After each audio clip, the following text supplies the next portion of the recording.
berezibet, denon topagune dana.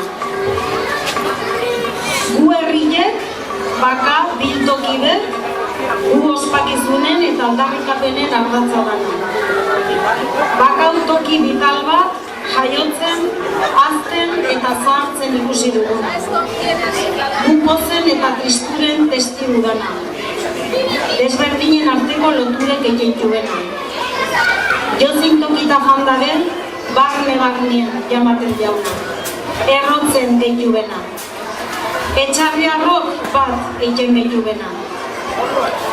Arzala bizile, guai eta hemen, gu betiko plazan, estalope berriek.